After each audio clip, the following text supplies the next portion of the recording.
convênio, o instrumento assinado foi um convênio com o Ministério do Meio Ambiente, só que o conveniente aqui, o ente que apresentou o convênio, foi um consórcio municipal. Isso mesmo, um consórcio municipal. Poderia ter sido um consórcio estadual? Sim. Poderia ter sido uma empresa pública municipal ou estadual? Também. Poderia ter sido uma secretaria municipal ou estadual? Sim. Poderia ter sido uma prefeitura ou um governo do estado? Também. Poderia ter sido uma ONG que tivesse apresentado esse pedido? Também. Vejam só, quando você entende captação de recursos. Então, nesse caso aqui, o que foi apresentado? O objeto do convênio. Elaboração do Plano Regional de Gestão Integrada de Resíduos Sólidos para o extremo noroeste de São Paulo. O recurso ele veio através de emenda individual. Mais uma vez, um recurso de emenda individual para essa finalidade.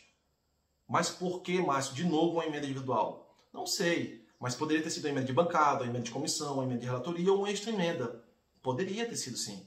Poderia ter sido através de edital de chamamento público, como poderia ter sido através de uma lei de incentivo. Também. O recurso ele foi destinado para execução de custeio. O valor que foi destinado a esse consórcio público foi 280 mil. O consórcio público ele optou por entrar com uma contrapartida de R$ 7.500.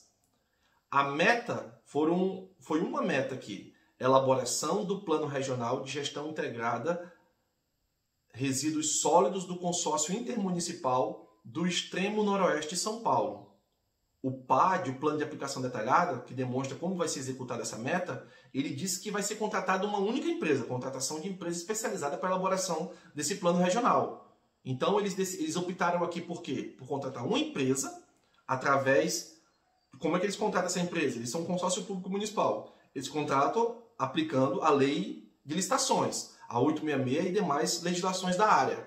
Então, no caso aqui, eles optaram por contratar uma empresa para elaborar esse plano. E eles poderiam ter feito de outra maneira? Poderiam. Eles poderiam, o próprio consórcio, através dos seus funcionários e seu quadro técnico, com a utilização de alguns quadros técnicos de municípios que são consorciados, ter executado essa elaboração desse plano em conjunto, não contratando uma empresa para isso. Então, cada caso tem que ser estudado. Cada tipo de captação tem que ser estudada. Nesse caso aqui, eu tenho certeza que essa opção foi selecionada por ela ser mais prática. Assim, eu não coloco os funcionários do consórcio sobrecarregados por mais uma atividade e nem também os funcionários da prefeitura. Eu contrato uma empresa que seja especializada nessa área e ela vai elaborar esse plano para mim, em conjunto com os municípios e o consórcio também, participando.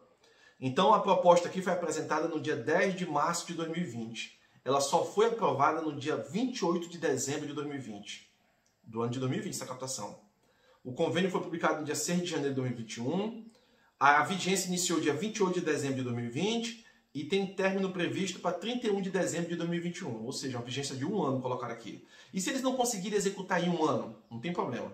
Como eles colocaram o fim da vigência 31 de dezembro de 2021, eles têm até 30 de outubro de 2021, agora desse ano, para entrar com um pedido de prorrogação da vigência. Porque é assim que está na legislação. A legislação diz que até 60 dias antes do término da vigência eu tenho que fazer um pedido. Eu faço o pedido para quem? No caso aqui é um convênio. Ou seja, e é no Ministério do Meio Ambiente junto a esse consórcio. O consórcio faz um pedido através da plataforma, comunicando ao Ministério que precisa prorrogar a vigência do instrumento. Por que ele poderia fazer esse pedido, por exemplo, de prorrogação de vigência? Por N motivos, como por exemplo, por causa da pandemia, eles não conseguiram executar as ações. Eles quem? A empresa que eles contrataram. A empresa, por N motivos, pode ser por um motivo climático, pode ser por um motivo de saúde pública geral, como a pandemia, pode ser por qualquer motivo, desde que esteja bem justificado, eles fazem um pedido de prorrogação. Prorrogação por quanto tempo a mais? O tempo que eles acharem que é necessário, que eles acharem que for necessário. E o Ministério vai analisar e aprovar ou não. Geralmente o Ministério sempre aprova, desde que você faça o pedido dentro do prazo previsto, que é até 60 dias antes do término da vigência. A prestação de contas, 2 meses após o término da vigência. Então aqui o termo de referência foi aprovado no dia 3 de novembro de 2020, ou seja, eles apresentaram uma proposta junto com o termo de referência no dia 10 de março de 2020. Executaram diversas correções, vai e volta de diversos pareceres. No dia 3 de novembro de 2020 eles aprovaram o termo de referência, finalmente. Volto a repetir. Quando a minha captação, o objeto dela envolve equipamento, e aí em equipamento entende-se como equipamento permanente, equipamento de fato, eletroeletrônico, veículos, maquinária, etc.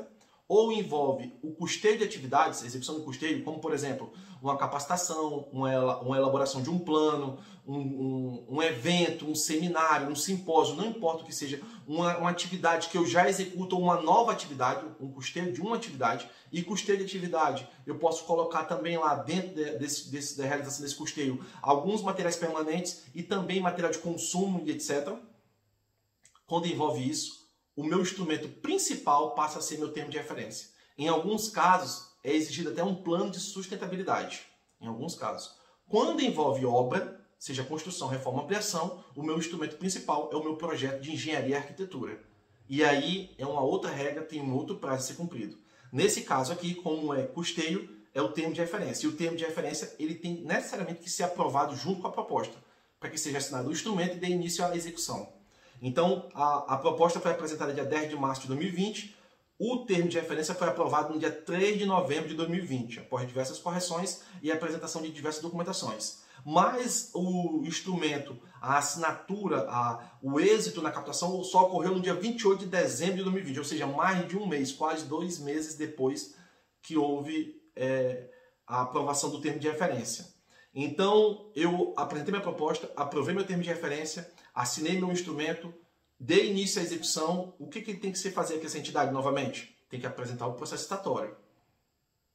E ela apresentou o processo estatório. Ela apresentou a primeira vez em maio de 2021 e foi rejeitado.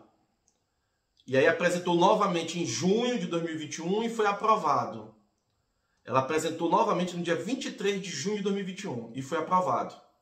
Depois desse dia, que é aprovado o processo estatório, junto com todo o meu certame, até a homologação, eu, o contrato com a empresa vitoriosa, tudo isso foi analisado e foi aprovado no dia 22 de junho de 2021. Ok.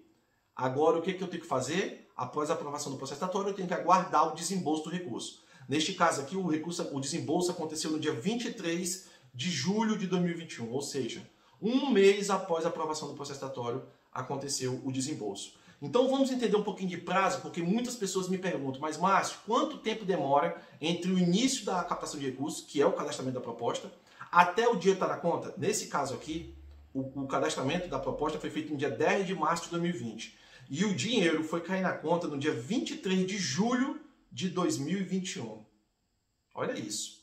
1 ano e quase 5 meses depois, o recurso foi cair na conta, o dinheiro. E aí o dinheiro caiu na conta, tinha contrapartida? Tinha. Aí eu tenho que fazer o depósito da contrapartida. Como o recurso não caiu na conta na sua totalidade, o que foi desembolsado até agora foi 138 mil, a contrapartida também eu não preciso depositar ela na sua totalidade. Eu posso depositar ela proporcional ao recurso que foi desembolsado na primeira parcela. E aí a contrapartida aqui no caso era 7.500, eu coloco ela proporcional também ao valor, porque no caso aqui a captação foi de 280 mil. Então, essa captação aqui do segundo caso, ela está em execução, deve ter sido depositada a contrapartida, e aí iniciou-se a execução. A execução do quê? Da elaboração desse plano. Com o quê? Com a contratação de uma empresa para elaborar esse plano, que foi